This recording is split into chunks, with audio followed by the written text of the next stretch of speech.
So, hello everyone. Good afternoon and good morning to Ms. Shana, who is our speaker here today. I am Supriya Bhualka. I am the founder of Coding and More. We are an educational company that teaches AI to children 8 years and upwards. Today, we are here for a talk on the applications of AI on UN SDG number 15, Life on Land. And why are we doing that? Because we want to take the learning outside of the classroom. AI is a subject that is being used in so many fields and is only growing. So every month, as educators, we want to invite academic scholars, experts from industry to come and talk to you and tell you how they are using technology in their field. Today, we are very, very lucky to have with us a very esteemed speaker with us, Ms. Shana Gavron. She's the CEO and founder of Endangered Wildlife OU. She's dialing in from Paris today, and she's extremely passionate about finance and about wildlife. So you know what she did? She combined both these passions, and she has a master's degrees in both. So she combined both these passions to make, and she used technology to make a valuation tool to incentivize other people to care about biodiversity. She realized that other people may not care about wildlife as much as she does. So she actually gave them an incentive to do that. Isn't that cool? So I'm going to now let Ms. Shana take over and tell you about her work, her passion. And as I said earlier, kids, this is for you. Please ask your questions, raise your hands, put it in the chat, and let's have fun. So over to you, Shana. Thank you very much. And I'm going to say, if anybody is not following what I'm saying or doesn't understand, please just raise your hands and I'll try explain it more in a more simple way for you. So just to start off, let me share my screen. So I come from a company called Endangered Wildlife. Our idea is we essentially say we value all life, because for us, for people to understand the importance of biodiversity and wildlife, it really makes it easier if you can understand it from a dollar perspective.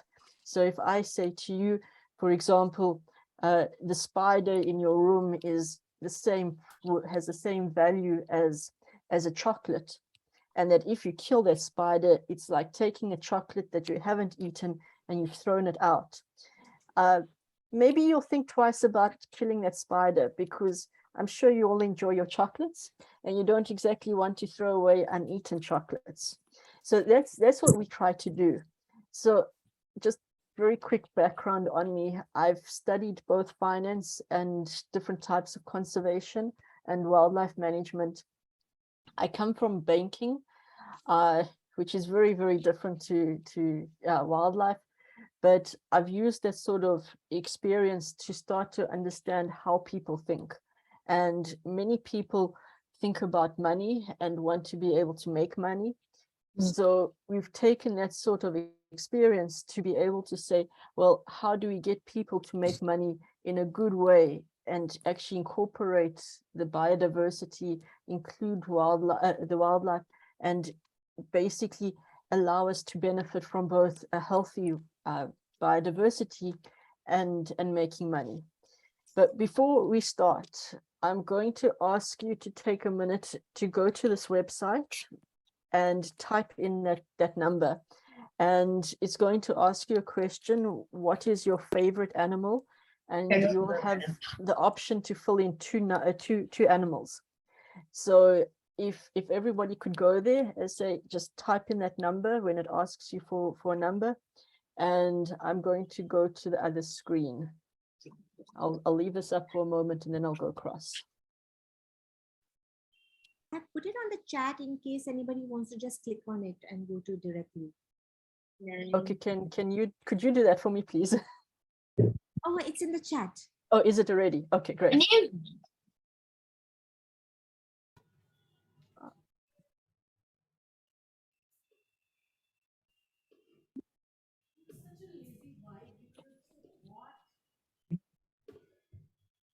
And we should hopefully see results.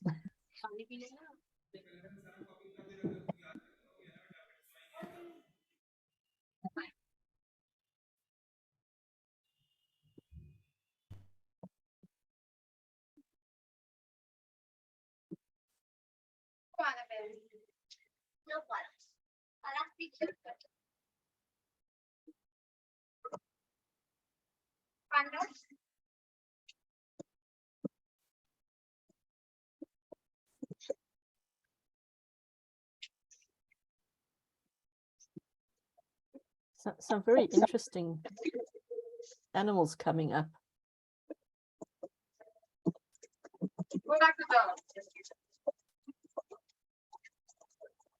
Why are you giving?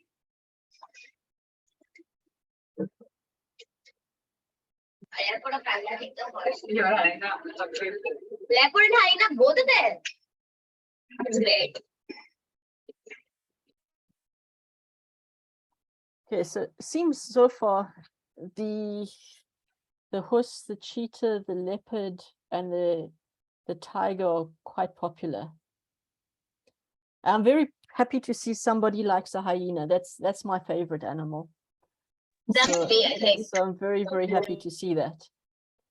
Now, why I wanted to show you this or get you to fill this in. Now, let me go back to my other screen.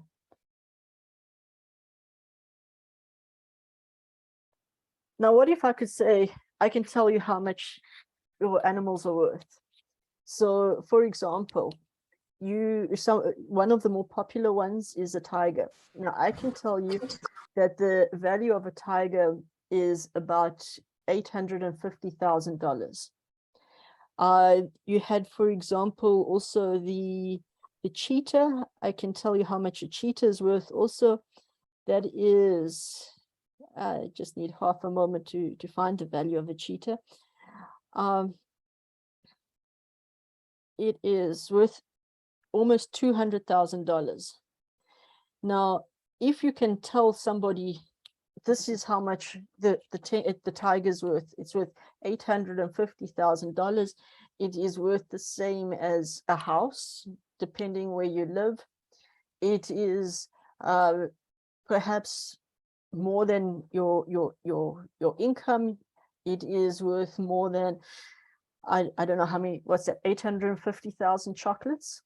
So you can start to understand what it is to you, why it's important. People like to understand how much money they can make.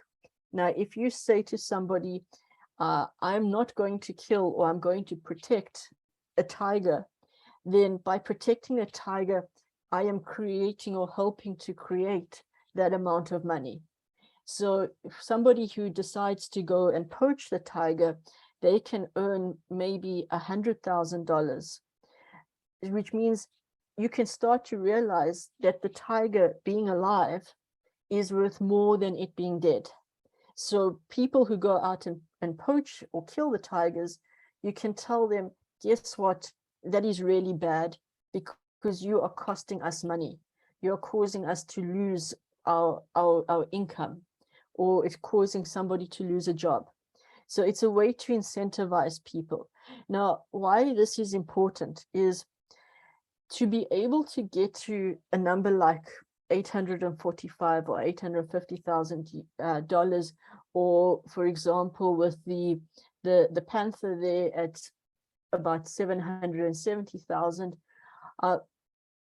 To be able to do that, we need to understand how many tigers there are, how many jaguars there are, how many snakes there are. But to understand that is very, very difficult and takes a lot of time, and you need specialists to do it. So, for example, you would have to go out into the field and start counting snakes. Now, how do you know you haven't counted the same snake twice? So some people go out and they count. Some people put up these little cameras and they monitor the cameras. But to do that, you have to then watch the videos, like 24 hours of videos for 4 months, and start saying, oh, that is a jaguar, that is a tiger, that is a snake.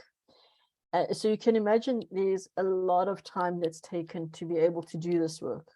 So this is where one of the benefits of the AI come in. And people are already starting to use AI from mostly the visual side to actually take away the difficulty of that job. So I know there was another one, somebody who likes the elephants. The elephants are well known as being one of the main animals they've been working on with the AI, where you can actually identify what an elephant is. You can start to count the elephants. One of the benefits is elephants are pretty big, so it is something that can be picked up, but you can see these sort of ways of doing it, so you can actually start to understand how many elephants are there in the area. Now, you have this type of version, which is probably with your camera trap that is sitting there. You can also do this with drones, where you've got a drone flying over the area and it can actually pick up and count the different number of elephants. So this is one of the really good things about AI. It takes away the very difficult job of identifying species. Now, one of the challenges though is this works for big animals, say like an elephant, but it can become more difficult when identifying a snake or identifying a spider. And this is one of the things that I think there's great opportunity going forward to actually improve and make it more kind of being able to look at smaller details and identify the smaller creatures, because they're the ones that are generally neglected. The other thing that's quite important is it's all very well being able to count animals, but we also need to be able to count trees and be able to measure trees. So this is a new part that people are working on also with the AI, to actually be able to identify the size of the tree, the height of the tree, how many trees there are. Now, why is this important?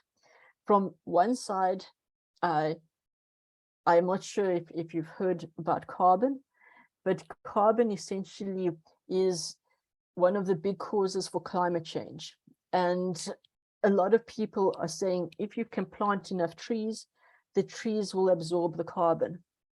But to be able to do that, you then have to understand, to know how much carbon you can absorb, you need to understand how many trees there are, how big the tree is it a good tree, is it a bad tree? And that's where, again, AI is coming in to be able to allow you to assess the different types of trees. The other thing that's important, I mentioned the poaching. Now, the way poaching works is you normally have people go out, they go and they can kill an animal for its parts, or they will go cut down trees because they want to sell it. Normally you have your rangers who go out and basically try to identify where is a poacher. But just imagine you have this very, very big piece of forest land. Now, you could be at one point, the poacher could be at the other side, and you've got no way of understanding how to get to the poacher, or that the poacher is even there. So what the AI is doing, you've got several different options. So we've got one which works with thermal imaging, where let me just find it over here. They essentially send the drones up, and you can actually identify.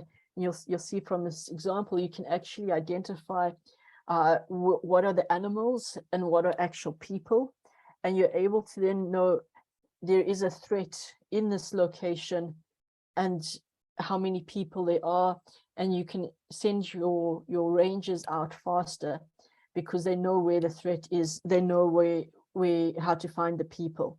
So you can see, for example, here you'd be able to know that those are people. When it comes to the trees, you have the thing of being able to have acoustics. Now, acoustics is sound. So, for example, the sound of a chainsaw, the sound of a gunshot, those are things that you can program and learn to identify. So in the forests, for example, you've got a company that is working with sound to make you aware of something happening. So they built this very simple device, actually using solar energy and mobile phones. And what they're able to do is identify, for example, here, the sound of a chainsaw. So that will then be picked up by the machine and send off a notification and basically warn the rangers that there is a problem going on. So in that way, you are able to actually act faster and reduce the amount of damage that is occurring. So those are some of the key things that are currently working for when it comes to AI. So now that I've given you a few ideas, my question to you is, how do you think AI could be used for conservation besides counting animals and trees and stopping poaching? So I'm going to ask you to go back to the same website and just to go type in this new number. And while you're doing that, I'm going to quickly go to the chat to see if there's any questions.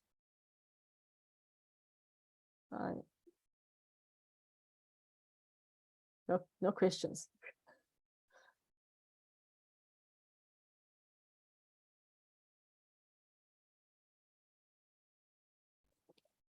This one is slightly more difficult because you actually have to try and think about it.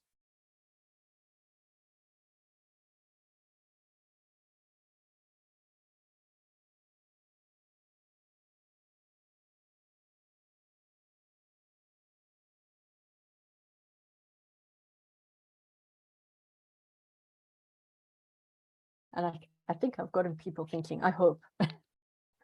Because this is the challenge, you know, when it comes to the idea of AI for conservation.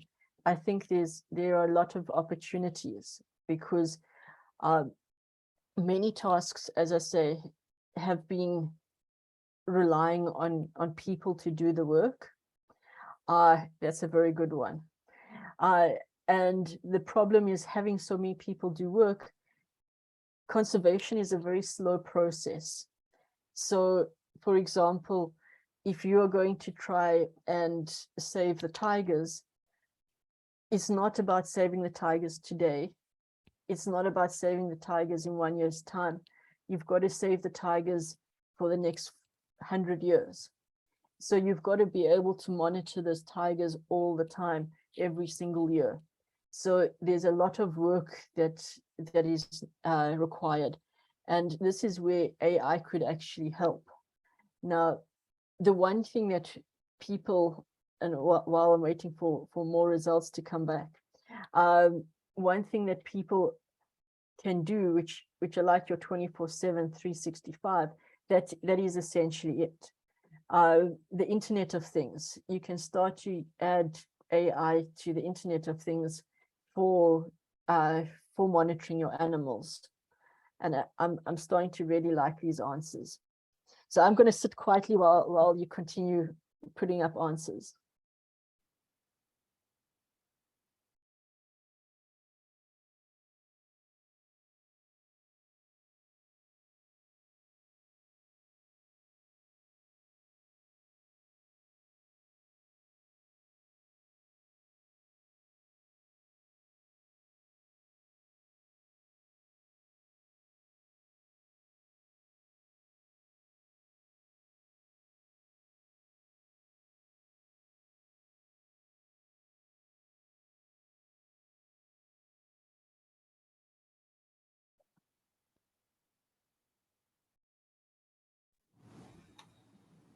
And I'm going to ask, and I hope whoever's put this one up doesn't mind me asking it.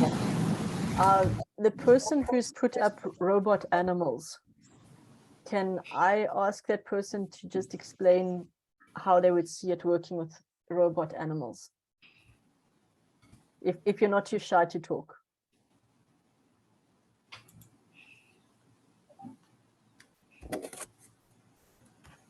Agastya, was that you who said robot animals? You got your hand up. Agastya, put your hand up. You speak about the robot animal.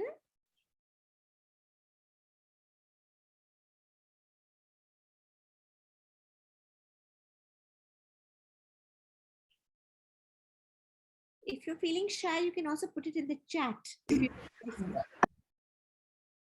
I just want to understand how you would want to use the robot animals. There is a good use for it, and I just wanted to understand how you saw the use.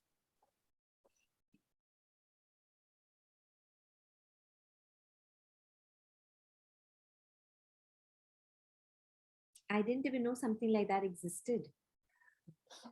They've actually tried it. That's why I'm very interested to know how it's being seen here. Because I know, I think it was the leopard, and they tried it with the hyena, where they've created a robotic one to try get better animal behavior studies, thinking that if the animal believed that it was that the robot was an animal, that they would be able to basically get it closer to the pack without causing any invasion.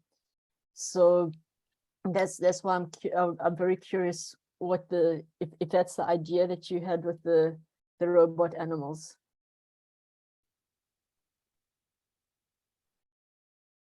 Ah, okay.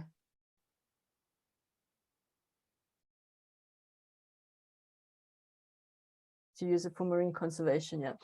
You can use. I've not seen them with the sharks yet, but I've seen them with the hyenas and the leopards. But you've got some very interesting ones here. The identifying soil types. Now, I'm very impressed with that one, I must say, because that is something that is becoming more and more important. I actually know somebody who works with soil, and she is always telling me and explaining to me how important soil is and how important it is to make sure that the quality of soil is good, because without good soil, everything breaks down. So you can plant as many trees as you want, but if the soil is not good, the trees won't grow. You can bring in animals, but if they don't have the right plants growing because of the soil, they will die. So that is a very, very good one. Defining the danger, the vehicles, those are also really important.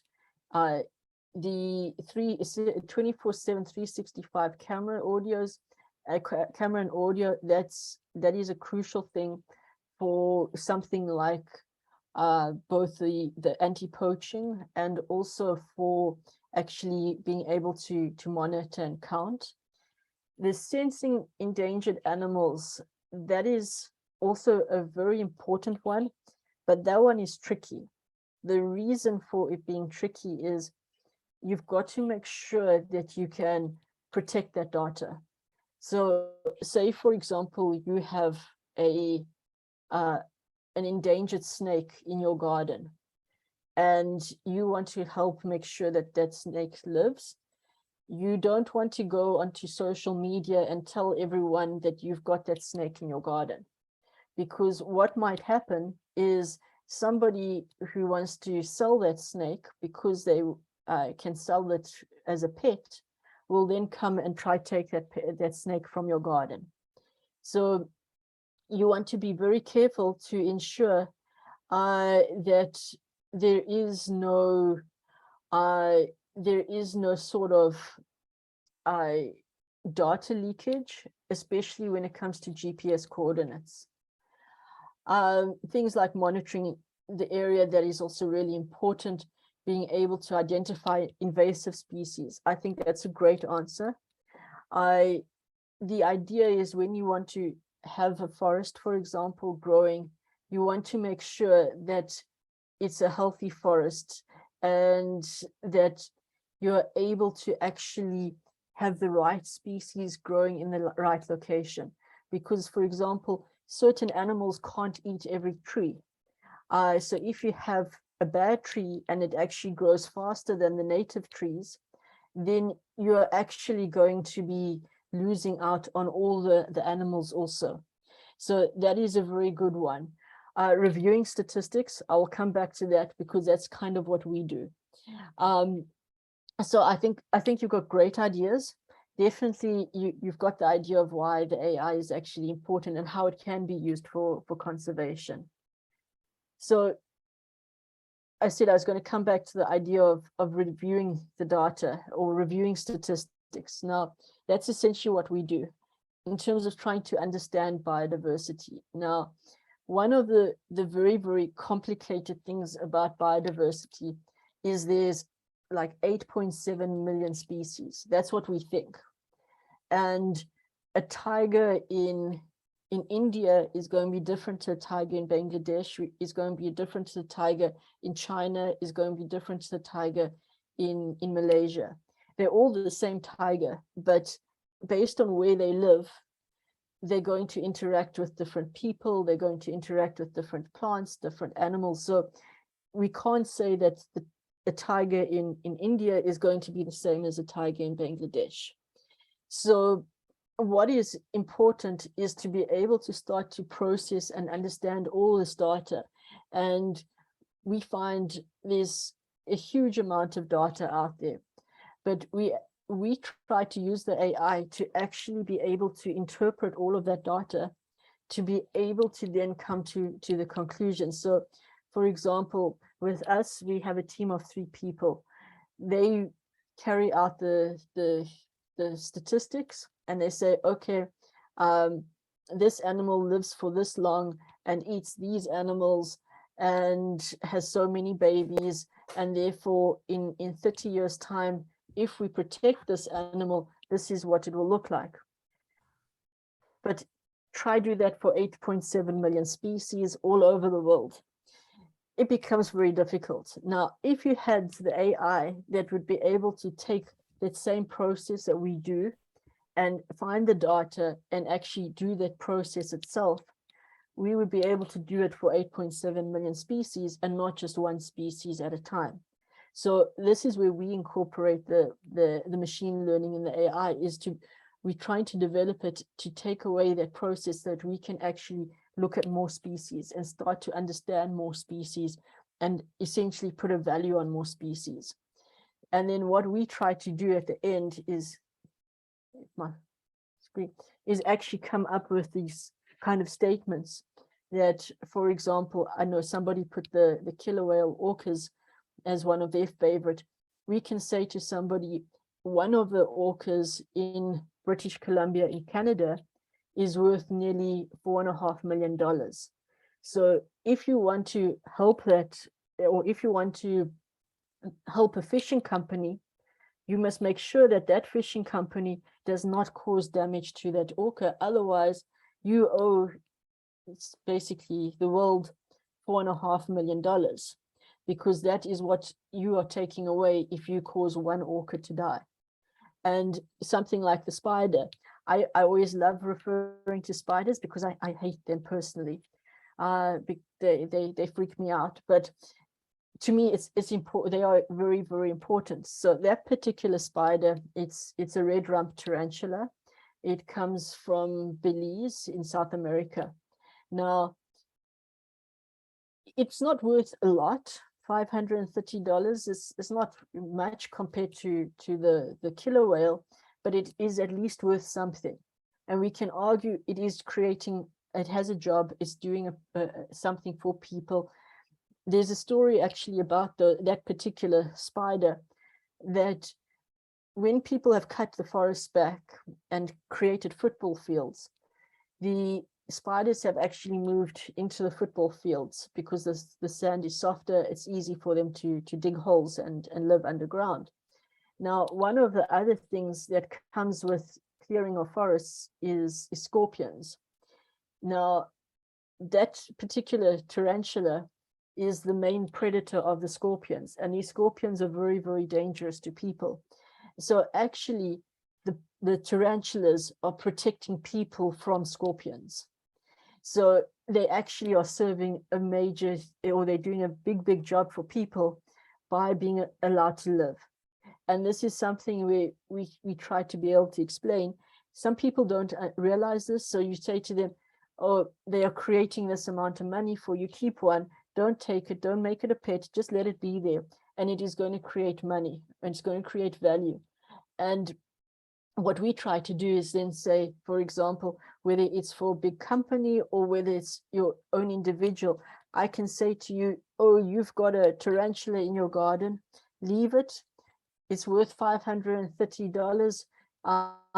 Go tell people on social media you've got a tarantula and you're creating this amount of value. Because then maybe your neighbor who's been killing the tarantulas will realize, oh, I shouldn't kill it because it's actually going to create me value.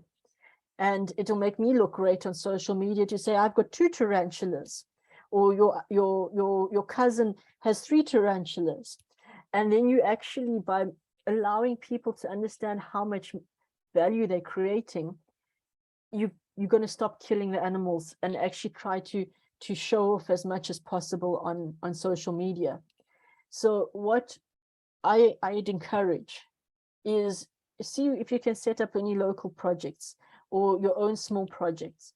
So you've got, for example, on the Google apps and iTunes, iTunes store, you've got things like the bird calls. How do you identify the birds in your garden?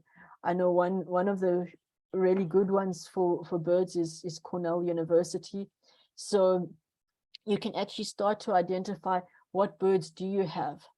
You've got the plant identification. You just take a photo and the AI processes through to see what does this photo or what does this plant look most similar to. I was actually busy trying it before the call. I had an unusual plant I haven't seen before. I quickly scanned it, checked it. It said it was a 26% chance of being this particular plant. So it's not a high percent, but it looks right. I looked at the pictures, I looked at it, and it looks about right. This all allows you to do your citizen science. Now, the idea behind citizen science is it allows us to start to understand what species are there, how many people are seeing it, where are they, have you found a unique species in your garden? I had this case, must have been, I think, 2 or 3 months ago. I found this most crazy looking creature on a rose bush, one I've never seen before. And it kind of looked like a beetle. It kind of looked like a bee, but it wasn't either. Finally managed to find it with a lot of your reverse image searching. And it actually is called a bee beetle. It's a beetle that tries to look like a bee to keep its predators away. And it's exceptionally rare, especially where I live. It is native to where I live, but nobody encourages it. They try to poison it. So for me, it was an exciting thing to be able to say, I have this beetle in my garden because I'm letting my garden be wild compared to my neighbors who cut down all the plants and cut down all the grass. So just imagine if you could actually have a camera like one of those ones in the picture, which is actually a 360-degree camera, and you could train it and have the AI behind the scenes in the camera, so it can identify every animal, every bird that comes into your garden, and it runs on a 365, 24/7, 365 days a year. It's collecting all this data. Now, if you can collect this data, it can be your garden, it could be at your school. If you can collect all this data, you then can start to identify if my garden has something and my neighbor's garden doesn't, or they do and I don't. Why is there a difference? What have I done that's different to them, that's encouraging the birds, for example, or in the school? Is the school putting down pesticides? Is that why I'm not getting the birds that I expect to see? And it allows you to actually start to assess what you are doing, what your community is doing, and being able to say, oh, we should have this bird. Why is this bird not here? Or we haven't managed to identify any spiders for the last few months. Why are there no spiders? And it allows you to actually then create your own sort of local conservation effort to be able to see what can you do to change the situation. And sometimes it's very small differences that you need to make. For example, so for me, I don't cut my grass. Well, but I cut a little bit, but I leave about 80% of my grass to grow. Some of it is about higher than my knee, but it means the birds can come back. It means the insects come back. Last week I actually found 2 praying mantises. It's the first time I found those in 7 years. So by being able to start to identify this, you don't need to do anything big. Just a small change makes a big difference. And this is where, to me, the AI comes in. It makes life a lot easier. It makes life simpler. So you might not know what this bird is, but because of AI, you can identify it quickly. And you can say, oh, that should be there, or no, it shouldn't. So that's the main purpose. I'm going to stop talking, else I'm keep going all day. But I hope that helps you to understand a bit better the benefits of AI and how AI can actually be used for conservation. And I will say, if you have any questions or comments after this, you're always free to contact me. So if you want to actually set up your own sort of local project or local thing, and you want just some advice, again, you're always welcome to contact. So I will say thank you and see if there are any questions. Shana, actually, Aryansh had asked a question. Aryansh, shall I say it for you? Which is that he's asking about the subspecies of the species which led them to be different. I think he was talking about when you spoke about the animals from different countries being sort of different. So, Yeah, so Yes. some subs, well, usually it's under local conditions that causes a very slight difference in terms of the species, for the species and the subspecies. It can be size, it can be just what they eat. When it gets to a subspecies, I know that they're always finding new subspecies. So yeah, it's basically different conditions lead to different adaptations, so, or adaptations. So if we take humans, for example, we are all Homo sapiens sapien, but we don't all look alike, because I mean, we all look different, and because of what we eat, because of how much exposure we get to the sun. I remember when I lived in South Africa, I heard about people in Sweden who would wear a t-shirt at 0 degrees, and I said, how would this be possible? Now I can wear a t-shirt at 0 degrees. So it's those small bits of adaptation that. So in short, can we say that it is actually like what they get there and the resources they get over there Yeah, that basically. lead to this? Yeah, basically. Okay. Thank you. It's a good question. Well, I wasn't expecting one like that, so good question.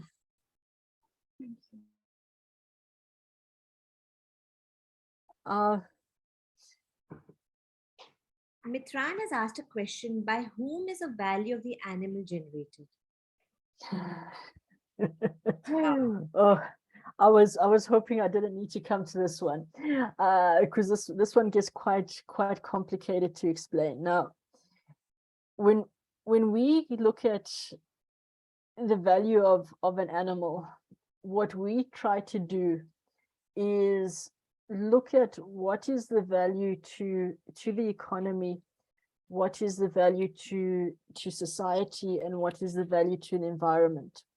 So taking something like the tiger. Now, the tiger basically, I'll come back to the next question. The tiger basically, for its conservation, the community members are paid to look after those tigers.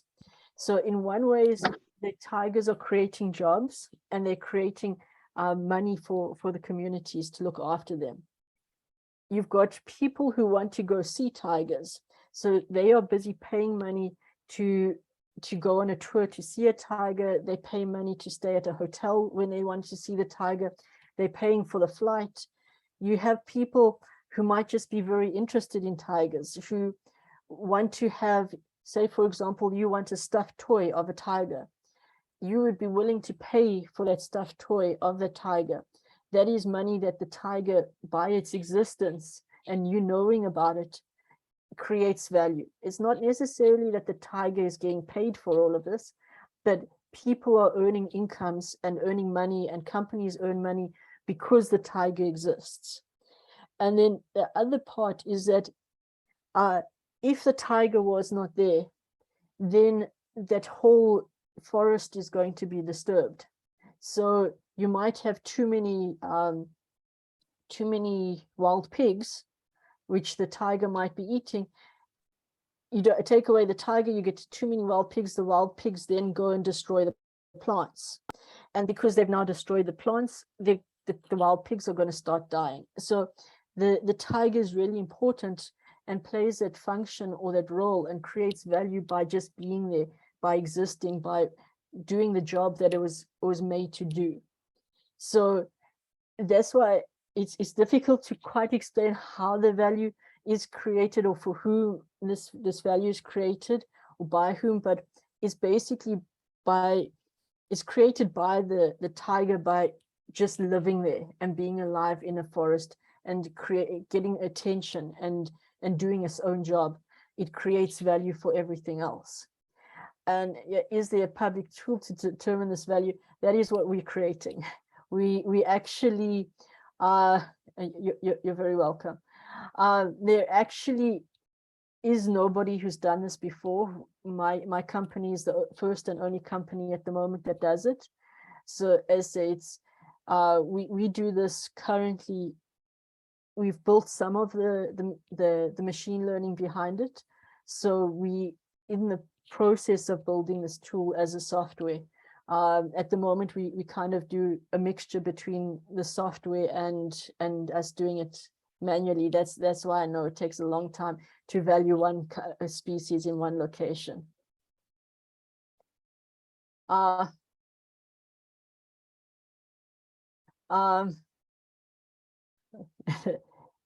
Peopleware. Okay, and I'm going to sound dumb and say I don't. What is peopleware? Is that a new term that I'm too old to know? Oh, okay, yeah, that sadly shows my age. It's a term that I don't know. Okay, thank you. You've taught me something new today. Supriya, you asked the question about the crowdsourcing for data and labeling. I could imagine there would be a way to crowdsource. There are your impact sort of I've gone blank on the word. What the children could do, right? Because today I know that one option is for them to put up the cameras or voice recorders in big community to track the animals, but what else can they do to make a difference, for biodiversity, for the AI part of it? Yeah, they are the impact. I'm trying to think what are they called? It's your peer-to-peer platforms. Crowdfunding. Why am I blank on the word? They are the crowdfunding platforms that do work with it's something like the tree one with the cutting down of using the acoustics. They actually allow donations to be able to scale up their business, so you can actually help through that way. In terms of things like your citizen science now, one of the main ones is this. That is one. Sorry, I sent that as a private message. I apologize.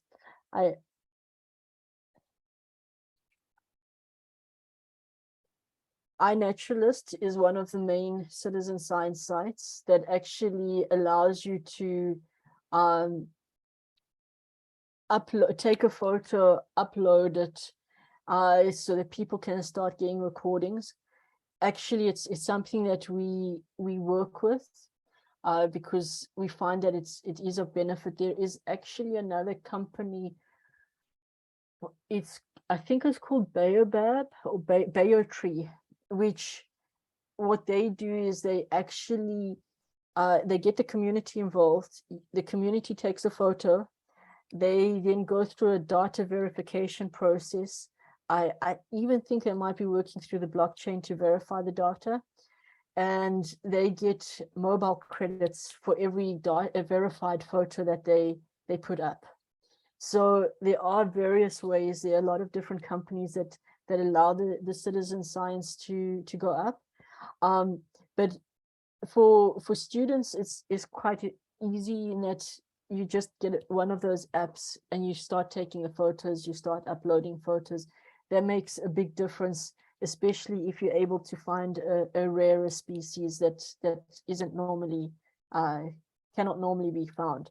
Because for us, for example, if we want to value a spider, nobody really goes out there and counts spiders.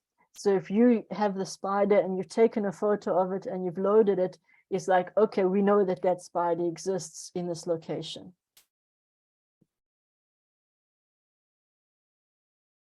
I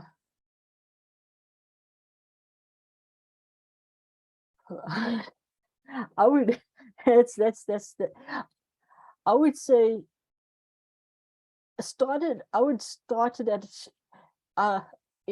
can I ask Nilu what is the background of Nilu?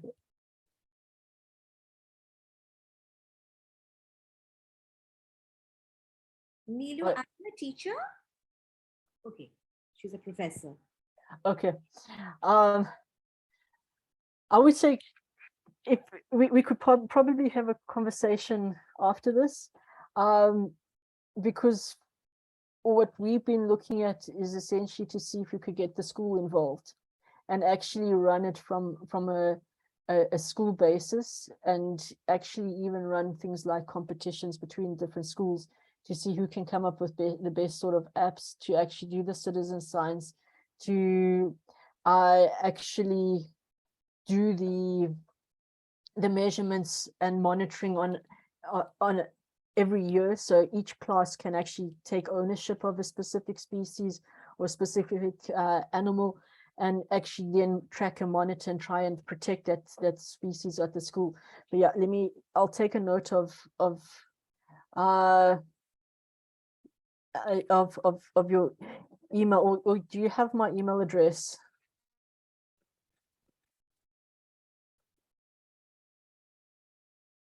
Because to me, it's one of the ways to really encourage the kids to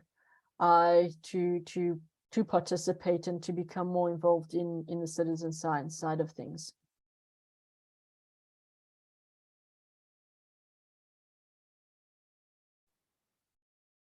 Shana, I'll share it with Neelu. Okay. And got her email ID. I'll share that with you too. Okay. No, thank you. Any other questions? I'm worried I'm going to start boring people. No. Children, any other questions for Shana? I think they're sort of done. But thank you so much, Shana. That was really, really interesting. You know, I think that the kids have been left with a lot to think about. You know, I just wanted to share one thing that I had learned from Shana earlier in our talk, that, you know, the way the AI also is able to differentiate between spotted and striped animals is they have unique stripes and spots, just like our fingerprints. That's how the AI is able to distinguish between zebra 1 and zebra 2, tiger 1 and tiger 2, because no two zebras or no two tigers would have the same stripes or same spots. Just a little trivia, you know, to leave you with. But thanks again, Shana, for this lovely talk. It was, I hope the children now are sort of looking around the environment and looking for the inconspicuous, you know, creatures which are being left behind, which doesn't seem to have a valuation, but they all do. But thanks again. You're very welcome, and thank you for inviting me. Okay. Thank you, kids. Thank you. Bye. Thank you, Miss. Bye-bye. Thank you.